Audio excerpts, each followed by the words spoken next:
नमस्कार।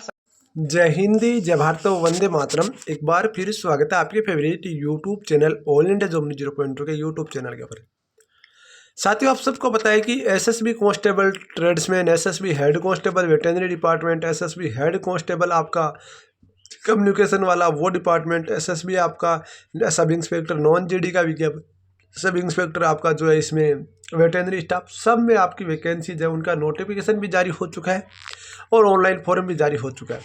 आप सबको पता है बंद होने की तारीख यानी लास्ट डेट इसकी 20 अप्रैल और स्टार्टिंग डेट 21 अप्रैल थी। जो मैंने आपको वीडियो बनाकर प्रोवाइड कराया है कि आप इसमें कैसे फॉर्म भर सकते हो, वो चीज़ें मैंने बताई है। एक एक चीज़, एक एक डाउट आपका क्लियर करने का काम करता रहा हूँ और करता रहूँगा। ऐसा नहीं है करता नहीं रहूँगा, क्योंकि सारी इन्फॉर्मेशन देना आपका भाई का फर्ज है। और आपसे भी एक छोटी सी रिक्वेस्ट है, आप भी वीडियो को पूरा देखें, उसके बाद मेरे को आप कॉल या मैसेज कर सकते हो। साथ ही में एक छोटी सी बात करना चाहता हूँ, कई कैंडिडेट बोलते हैं सर आप फॉर्म भर दो, तो आप मेरे से फॉर्म भरवा सकते हो, कोई इश्यू वाली बात नहीं है। इसके लिए आपको निम्न व्हाट्सएप नंबर पर संपर्क करना होगा 90 24 65 47 85। इसमें आप फॉर्म भरवा सकते हो, कोई दिक्कत नहीं है। इस नंबर पे आप व्हाट्सअप करके फॉर्म भरवा सकते हो। फॉर्म भरने का चार्ज रहेगा वो 100 रुपये रहेगा, जो SC ST और SC ST कैंडिडेट के लिए और फीमेल कैंडिडेट के लिए। और यदि कोई कैंडिडेट जनरल OBC और EWS है तो उनके लिए 200 रुपये, क्योंकि उनकी 100 रुपये फीस लगेगी। ये ध्यान रखना, ये चीज़ें मैं आपको बताना चाहता हूँ। तो इस नंबर पर आप व्हाट्सअप करके आप फॉर्म भरवा सकते हो। अब बात आती है मेन कहानी कि इसमें हम कितने फॉर्म भर सकते हैं, क्या कितने फॉर्म पर अप्लाई कर सकते हैं, उसके ऊपर चर्चा करता हूँ। सबसे पहली बात तो, यदि आपके पास जितने क्वालिफिकेशन है उतने आप फॉर्म भर सकते हो। क्यों भर सकते हो मैंने आपको बता रहा हूँ, क्योंकि ऐसी बातें आपको कोई यूट्यूब पर नहीं बताएगा। कई बोल रहे हैं मैं ट्रेड्समैन में भरता हूँ तो क्या इसमें नहीं भर सकता, क्या इसमें नहीं भर सकता, इसमें नहीं भर सकता। मैं आपको एक कन्फर्म कर देना चाहता हूँ, आप एक एडवर्टाइजमेंट में आप एक से ज़्यादा फॉर्म भरते हो। मान लो आपने कांस्टेबल ट्रेड्समैन का है, मैं आपका एक बार एडवर्टाइजमेंट ओपन कर लेता हूँ ताकि उसमें कुछ पता चल जाए। एडवर्टाइजमेंट ओपन करने के बाद ही आपको कुछ बता पाऊंगा सही तरीके से, ताकि ये ध्यान रखना। ये एडमिट कार्ड किसका डाउनलोड हो रहा है पता नहीं, एडमिट कार्ड कहाँ से आ गया। एडमिट कार्ड थोड़ी डाउनलोड किया था, ये चलो नोटिस ही आया, पर एडमिट कार्ड के नाम से हुआ डाउनलोड, कोई दिक्कत नहीं है। पर बता दो, इसके अंदर मान लो कि ये कांस्टेबल ट्रेड्समैन का नोटिस है। अब कई कैंडिडेट क्या करेंगे, जैसे कई सोचेंगे मैं वेटरनरी से फॉर्म भर दूँ और गार्डनर से भर दूँ, ड्राइवर से भर दूँ, वाटर कैरियर से, कोबलर से, टेलर से, सबसे फॉर्म भर सकता हूँ। पर मैं आपको एक चीज़ कन्फर्म कर देना चाहता हूँ, आप एक एडवर्टाइजमेंट में यदि एक से ज़्यादा फॉर्म भरते हो तो आपकी ऊपर जिम्मेदारी है, वो सब आपके ऊपर है। ऐसा नहीं है कि आप यहाँ पर फॉर्म भरते जा रहे हो और आपको कोई मतलब नहीं है, ऐसा नहीं करना है साथियों। फॉर्म यदि आप भरते हो तो एक एडवर्टाइजमेंट एक ही भरो, क्योंकि हो सकता है कल आपका SSB एक्टिव हो जाए और रिजेक्ट हो जाए।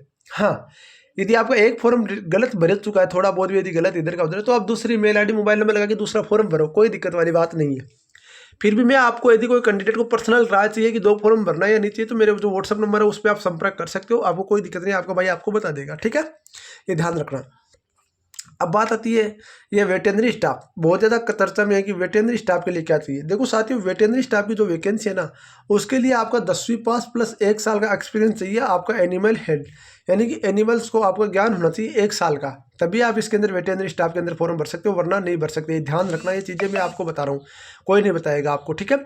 अब मेन कहानी आती है, जो आपका नोटिफिकेशन है, नोटिस कहाँ दिया हुआ है। एक बार मैं नोटिस जो नोटिफिकेशन दे रखा है उनके ऊपर चलते हैं, तो ये ध्यान रखना, ये नोटिस के ऊपर मैं आ चुका हूँ। अब मैं आपको बता दूँ, एक ईमेल ID और एक मोबाइल नंबर से आप एक विज्ञापन के अंदर इसमें फॉर्म भर सकते हो, इसमें भर सकते हो, इसमें भर सकते हो, इसमें भर सकते हो, इसमें भर सकते हो।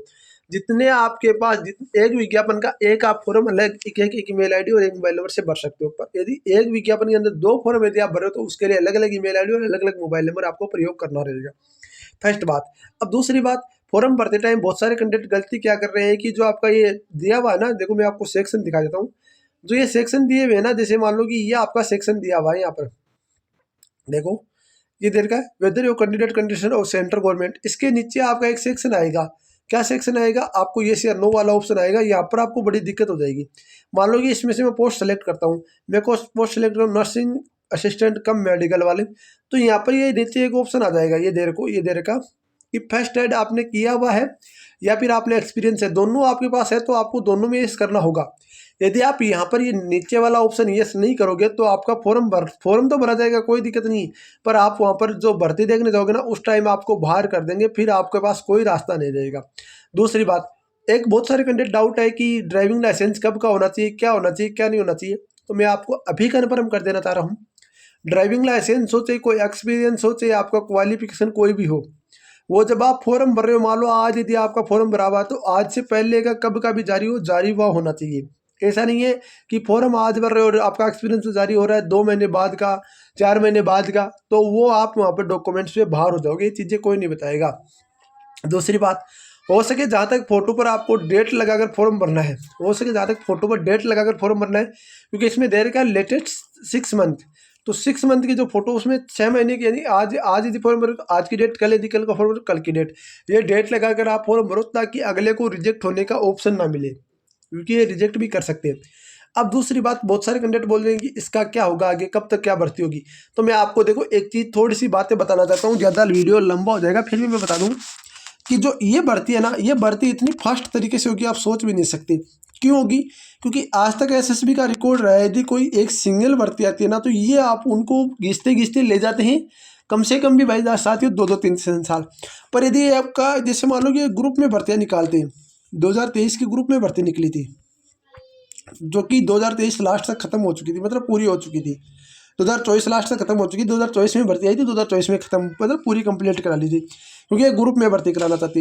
ये इन भर्तियों को भी एचसीएम के साथ जोड़ेंगे, एसएसबी एचसीएम के साथ जोड़ेंगे, और ये भर्ती भी आपको जहाँ तक पता है मेरे को दिसंबर तक कंप्लीट करा लेंगे। दिसंबर तक यदि कंप्लीट करेंगे तो मई या जून में आपकी फिजिकल भी ये कंडक्ट कराने की सोचेंगे। तो ये ध्यान रखना, ये भर्तियाँ बड़ी फास्ट तरीके से होने वाली है। फॉर्म अप्लाई करो, कोई दिक्कत वाली बात नहीं है। फिर भी यदि कहीं भी किसी कैंडिडेट को डाउट आता है तो आपका भाई आपके साथ हमेशा खड़ा मिलेगा। आपसे रिक्वेस्ट है, वीडियो को लाइक और चैनल को सब्सक्राइब जरूर करेंगे। मिलते हैं कुछ नेक्स्ट वीडियो के बेहतरीन जानकारी। तब तक जय हिंद, जय भारत, वंदे मातरम। साथियों वीडियो को लाइक और चैनल को सब्सक्राइब जरूर करें।